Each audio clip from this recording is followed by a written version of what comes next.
It is very hard to describe to someone who doesn't watch wrestling not only what it actually is, but why it is worth seeking out. Because I can't, in good faith, recommend wrestling to anyone who isn't already seeking it out in the first place. A question I still get is it real? As if the validation of its very existence hinges on this nebulous space of nonfiction it absolutely does not inhabit. What makes wrestling interesting to me is how its fakeness precedes its reality, or in other words, truth is in the structure of a fiction. Which, if you haven't reckoned with the increasingly tenuous nature of truth in the year 2024, you probably won't get the appeal of wrestling. So, the only thing I can really say with any certainty when somebody asks me if wrestling is real, I say that the emotion is strikingly real. Since Vince McMahon, 40-year owner of the biggest professional wrestling, sports entertainment promotion on the planet, WWE, monopolized American wrestling, first in the 80s and then fully in 2001, has been, from a storytelling and entertainment perspective, pretty frustrating to watch. And yes, I know I'm in the minority here as WWE is allegedly cool again. This might sound harsh, and I do not hold it against people who actively follow and watch and enjoy WWE, but I do disagree with the company's push to follow the same blueprint as Hollywood and Marvel, companies they are desperate to see as a peer. But the desire to create new stars was replaced with an obsession to make the WWE brand the star. Wrestling fans who watched WWE content were no longer considered fans. They were homogenized into the ubiquitous WWE universe. But things got a little more interesting in 2019 when All Elite Wrestling was established as the most mainstream alternative to WWE's hegemony since WCW had been purchased by McMahon all the way back in 2001. I have purchased, I own my own competition. Billionaire Tony Khan, himself a massive wrestling fan and family owner of the Jacksonville Jaguars football team, had signed one of WWE's biggest stars, Chris Jericho. And while Jericho wasn't on the tippy top level of global superstardom,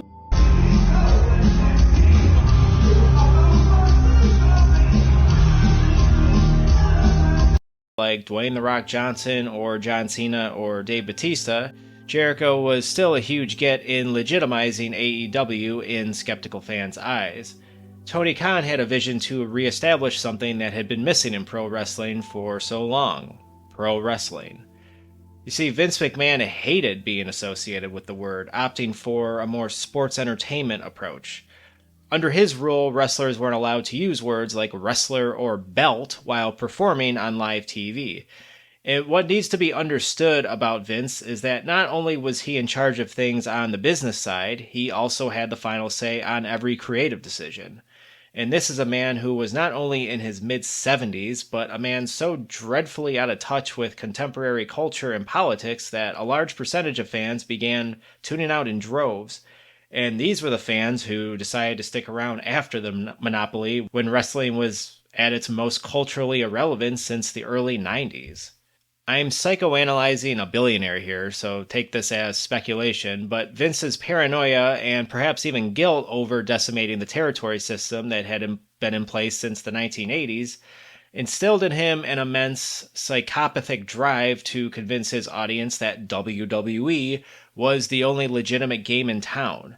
Everything from the US to Mexico to Japan that wasn't his was only to be recognized as outlaw indie garbage that simply didn't count. He and WWE are today associated with the bougie neoliberal vibes of New York and Connecticut, where a lot of US capital is held. But Vince was born in the South, more specifically a trailer park in North Carolina. He didn't even meet his biological father until he was 12, the same man who owned WWE at the time, which was known back then as the Worldwide Wrestling Federation. There are interviews in which he alludes to being sexually abused by his mother, and he alleges his stepfather physically assaulted him constantly. Not exactly the corporate Yankee he made himself out to be. I'll talk more about this in upcoming videos, but I have to put the disclaimer that Vince McMahon is no longer the chief owner of WWE. mostly due to some horrific allegations of sexual assault and sex trafficking, which, if you can believe it, isn't the first time the company has been accused of the latter. Tried to buy me off to shut up so I wouldn't come forward and tell of these allegations that's running through the World Wrestling Federation. And yes, while the company has tried to move on and begun the process of erasing him, none of this changes the fact that Vince McMahon's values are still ingrained into the company today. The main one being the low-frequency belief that profits are the most important aspect of driving business forward. Sold out the Royal Rumble, put 48,000 people in the Tropicana Field. I choose to focus on the positive. Not protection for its employees in the form of unions or anything like that. But let's go back to when he took over from his dad, Vince Sr., in the late 1980s. McMahon purchased WWE from his father in 1984, wanting to follow in his footsteps. The man who left him to live in a North Carolina trailer park. Vince Sr. was respected by the wrestlers, operating under the noble but naive handshake contract, and Jr. shamelessly began poaching talent across every territory. So prior to Hulkamania, there were multiple territories throughout the United States. In mid-Atlantic, like the Carolinas, for instance, Ric Flair and Roddy Piper and Greg the Hammer Valentine were like the primary stars there. It was less cartoony sports entertainment, larger than life personalities. They were still like muscly dudes, but they didn't have muscle-bound physiques like the guys that McMahon salivated over in New York. You got a lot of blood feuds in Mid-Atlantic. The dog collar match between Greg Valentine and Roddy Piper. These were two kind of like smaller guys, but still like pit bull of personalities. They did not like each other, and they ran back this dog collar match. It was a barbaric, brutal match where they literally had dog collars attached to both of their necks. So they were connected to this chain, and Roddy Piper experienced like busted eardrums, broken teeth. His skin would stick to the pillows of the hotel rooms because of the blood. Also, like Ric Flair, if Hulk Hogan was like the most famous wrestler in the 1980s for WWE, Ric Flair was the most popular wrestler outside of WWE. And he would eventually be signed to WWE in the early 90s, but before then he was known primarily for what came to be known as WCW. Ric Flair and Ricky Steamboat probably was the most mainstream rivalry outside of the WWE. This happened in 1989 when the Southern Territories kind of like fused and became World Championship Wrestling. And they had a infamous trilogy of matches, which were all highly acclaimed, got really high reviews, 5 stars, blah, blah, blah. What was great about this, it was very simplistic. Ric Flair was the millionaire, jet-stealing, wheeling and dealing, kiss-stealing son of a gun. He was the bad guy, even though a lot of men especially wanted to be him. So there was like this coolness, this hipness about him.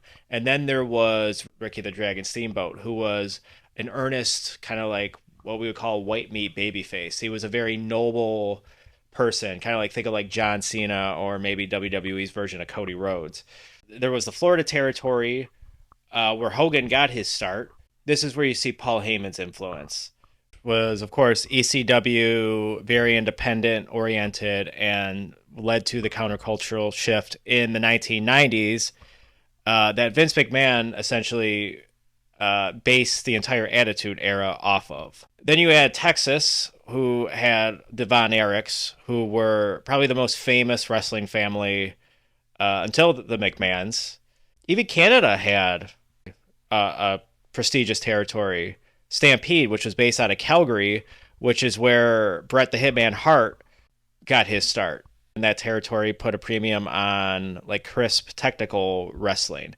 So the point is, you had these multiple you had different interpretations of pro wrestling throughout the country, and they were selling out everywhere.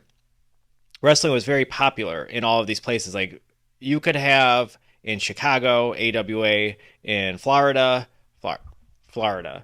in the Carolinas, in New York, in San Francisco, on one given night simultaneously, you could have 5 different 10,000 plus arenas packed. You couldn't imagine that today. And the reason that changed was because of cable television. Vince McMahon seized an opportunity. You could say like this was inevitable that the territories were going to be eradicated because everything changed in the 1980s with the advent of cable television. So what would happen is before cable TV, promotions would come into the area and the wrestlers would like film themselves, basically advertising to get fans to buy the tickets. This was done locally. But then with cable TV, this gets spread out nationally.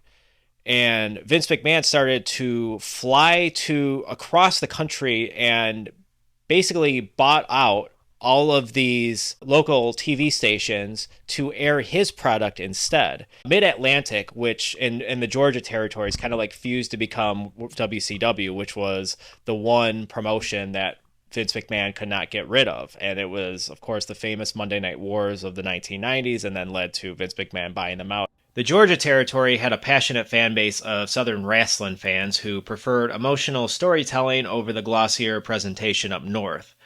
Cable station WTBS, the Superstation, aired its weekly show every Saturday at 6:05 p.m.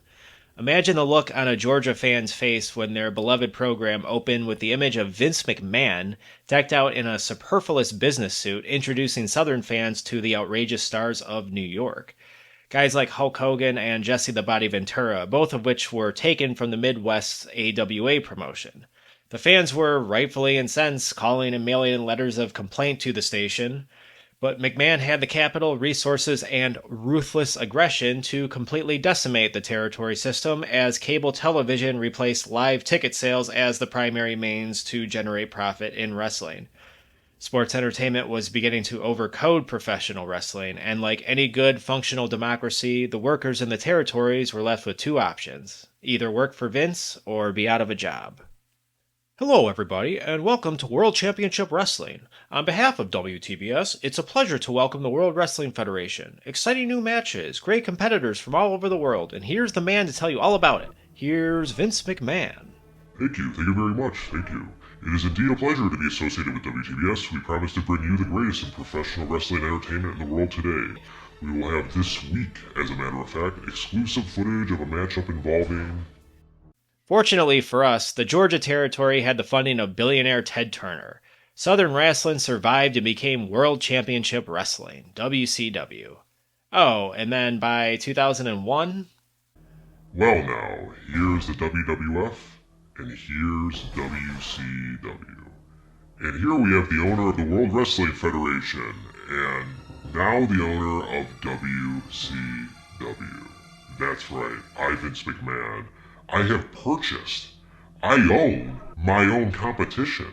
Tonight, at the right time, there will be a special simulcast. And let me just say that tonight, for sure, one man will make history, and that's me, Vince McMahon. Enter Kenny Omega, the Young Bucks, and Hangman Adam Page, known affectionately by their fans, and quite unironically by themselves, as the Elite. The Elite share a huge thing in common. None of them have ever wrestled for WWE. That's pretty impressive considering 18 years of unopposed dominance from the boys in New York. The 4 wrestlers bonded over long tours in Japan, wrestling for the biggest promotion outside the US, New Japan Pro Wrestling. A promotion nerds like me were obsessed with in the 2010s when a lot of us had gotten fed up with Vince McMahon's WWE. Fed up because we finally accepted they were never going to give us what we wanted, despite constantly dangling it in front of our faces like we were starved, needy children. Kenny Omega got over by having unbelievably dangerous and epic matches, but more importantly by becoming one of the most beloved Western wrestlers, being the first non-Japanese G1 Climax winner. While legends like Terry Funk and Stan Hansen were beloved in their own right, Kenny transcended the relationship between Western star and Japanese fan by ingratiating himself into the culture, going so far as to learn the language, cutting promos in Japanese, and getting the fans to both cheer him and laugh with him. I can't think of any other star who has ever done that. He came across like a Japanese white dude who was literally from Winnipeg. The Young Bucks are considered by some AEW fans to be the best tag team of the modern era of wrestling, WWE or otherwise. They're legit brothers, Nick and Matt Jackson, hailing from Cucamonga, California, which is about a 100-mile drive from Los Angeles.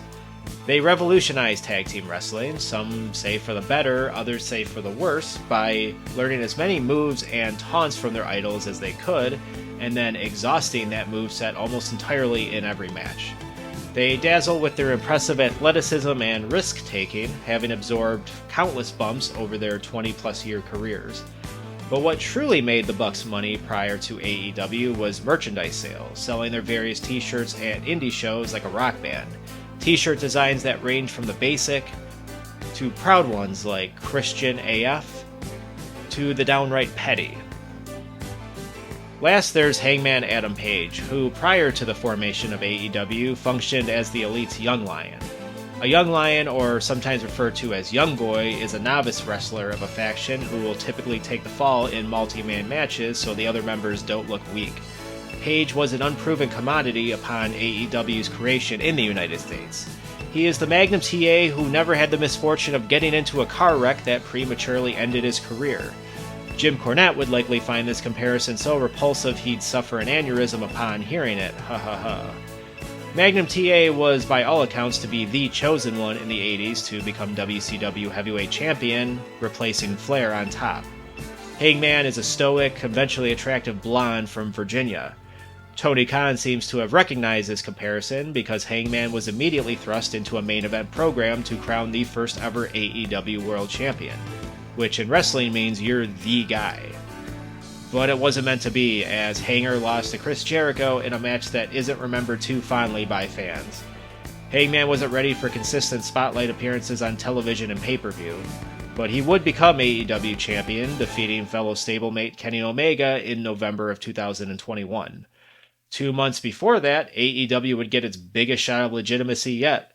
Tony Khan convinced CM Punk to return to pro wrestling after being away for 7.5 years, or 16 if you go by Punk's account.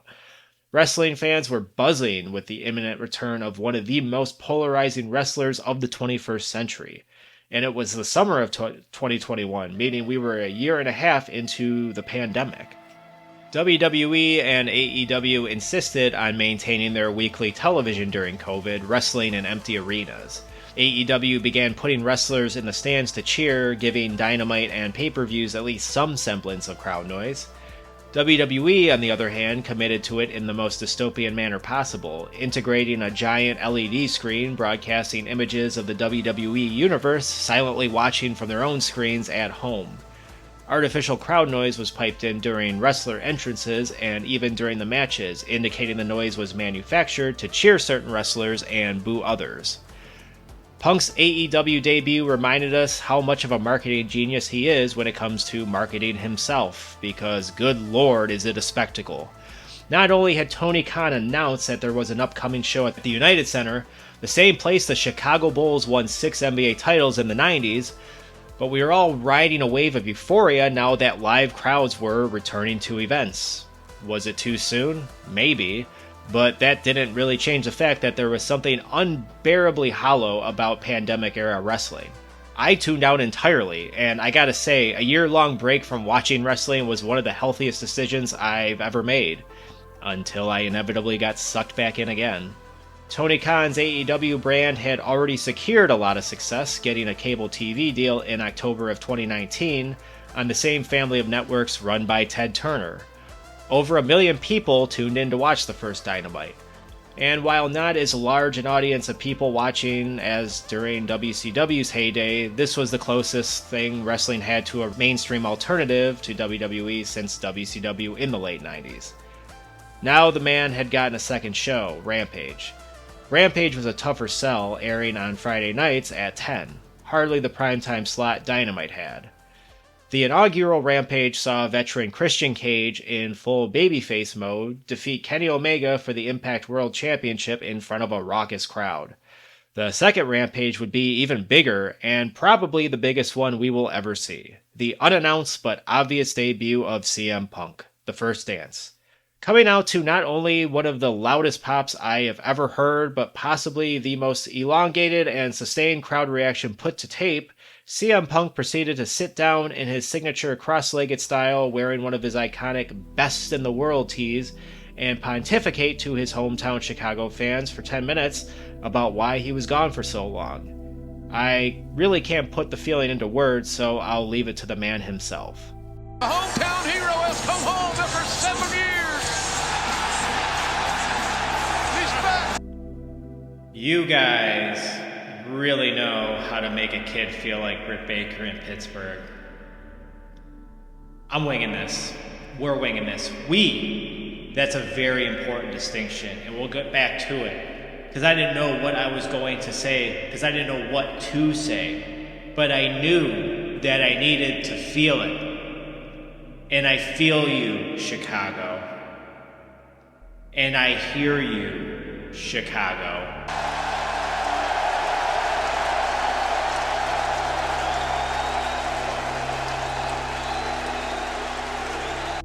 That is what I've heard for 7.5 years.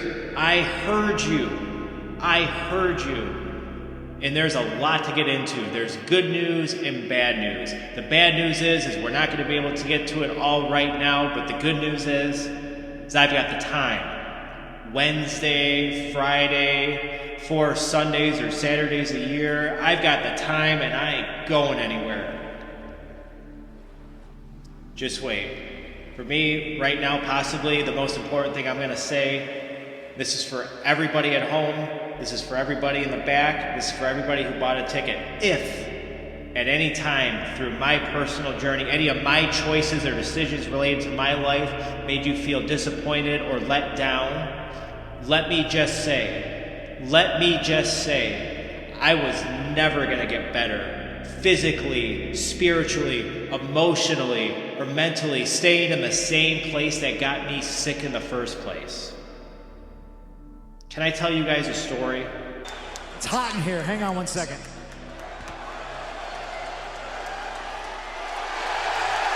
I had to leave. I didn't want to, but I knew I couldn't stay. And I had made a place where people could come work, get paid, learn their craft, and love professional wrestling. And I cried because I knew I was leaving a place that I love, and it was a home, and I knew where I was going. It wasn't going to be easy for a guy like me, because I'm one of you. So I look at it like this. August 13th, 2005, I left professional wrestling. August 20th, 2021, I'm back. And I'm back for you. I'm not gonna lie, I'm back for me too, but I'm back because there's a hell of a lot of young talent that I wished I was surrounded by 10 years ago. So in saying that, I sit back and I say, well, hell, they're there now, so why aren't you? Here I am. I'm back because I want to work with that young talent that had the same passion that I had stamped out.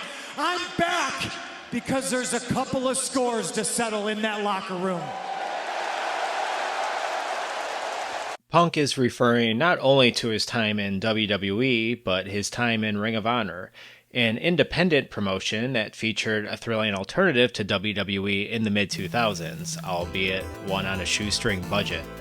He spent nearly a decade in WWE before famously walking out in January of 2014. We'll dive deeper in the next episode, but Ring of Honor was the promotion Punk wrestled before signing to New York. It is highly likely that I wouldn't still be a wrestling fan today if not for CM Punk's WWE run in 2011, also known as the Summer of Punk 2. I had not watched wrestling on a consistent basis since the 2001 Monopoly. The promo he cut in Las Vegas melted my brain like butter on a cast iron skillet, to shamelessly crib a line from Tim Rogers. It was so controversial that it became known as the Pipe Bomb promo. Punk put WWE's banality on blast on live television. The reason I'm leaving is you people, because after I'm gone, you're still gonna pour money into this company. I'm just a spoke on the wheel. The wheel's gonna keep turning, and I understand that. But Vince McMahon's gonna make money to spite himself. He's a millionaire who should be a billionaire. You know why he's not a billionaire?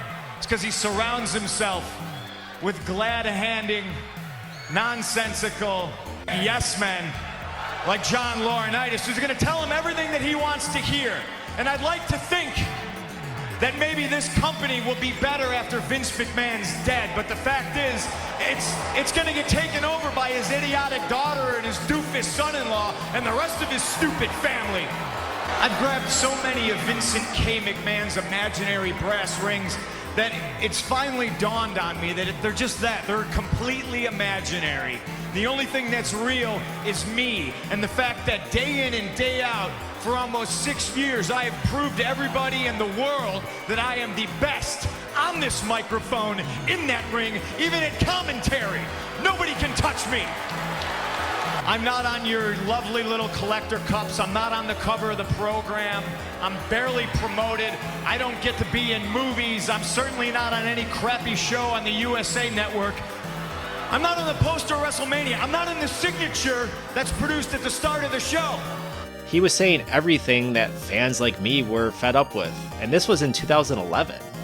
He also debuted his new catchphrase, "Best in the World," a maxim in which he manifested, perhaps delusionally, but it did end up making him the second biggest star in the company for a full calendar year. Their biggest star post Austin and The Rock? That would be John Cena. John Cena, while you lay there, hopefully as uncomfortable as you possibly can be, I want you to listen to me. I want you to digest this, because before I leave in 3 weeks with your WWE Championship, I have a lot of things I want to get off my chest. I don't hate you, John. I don't even dislike you. I do like you. I like you a hell of a lot more than I like most people in the back. I hate this idea that you're the best, because you're not. I'm the best. I'm the best in the world. There's one thing you're better at than I am, and that's kissing Vince McMahon's ass. You're as good as kissing Vince's ass as Hulk Hogan was. I don't know if you're as good as Dwayne, though. He's a pretty good ass kisser. Always was and still is. Oops, I'm breaking the fourth wall. Punk used this as an opportunity to become a superstar, and it worked. His contract with the company was up. For reasons I'm not entirely sure of, McMahon allowed Punk to go on air with a live microphone and say whatever was on his mind, which in 2011 was unheard of for a WWE superstar. Since the Monopoly, wrestler promos were becoming more micromanaged by not only Vince, but a revolving door of writers. The days of Rowdy Roddy Piper may have been over, but Punk was the glimmer of hope, a wrestler with the balls to say things that no one else had the balls to say. And the dialogue written for wrestlers just wasn't good. McMahon was no longer concerned with pleasing his audience, if he ever was. Having beaten all of his competition, his focus was now on what the audience should feel, like an insecure father who lacks the awareness to realize everyone around him thinks he's a fool. Punk turned the entire narrative of nothing doing on its head by promising to win the WWE Championship off company man John Cena and walking out of the company, threatening to defend the belt in other obscure promotions. This type of postmodern storytelling was unheard of. For the first time in years, fans genuinely had no idea what was real and what was storyline. Even crazier, the end of Punk's contract happened to coincide with a big show in Chicago, Money in the Bank, the place he'd defeat John Cena and make good on his promise of finally becoming WWE Champion after being a mid-carder for over 5 years.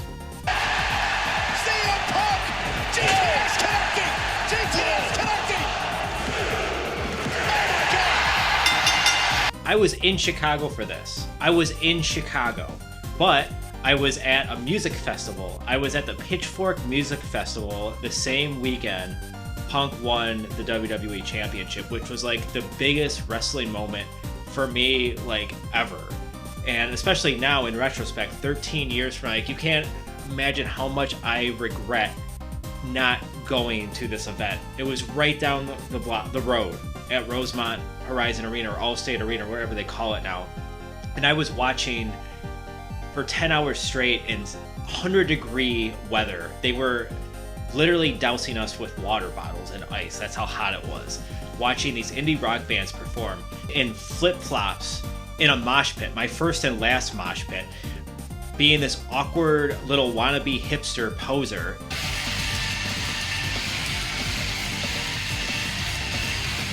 And the reason this weekend was so important to me, it changed me as a human being, because I realized after I missed Punk's triumph over WWE and the system, or so I thought, went home and I realized I was a poser. I didn't like this type of music. I was forcing it. And it took that weekend for me to realize in my early 20s just what kind of music I was into. I didn't even know myself. McMahon and WWE Suits had no choice but to entertain the man's ambition, as Punk became the hottest thing the company had had in a decade overnight. But it wasn't meant to be. Despite getting multiple title reigns, feuds with John Cena, Brock Lesnar, The Undertaker, even The Rock, he got fed up and left. Justifiably, some would say. We'll get into it in the next part.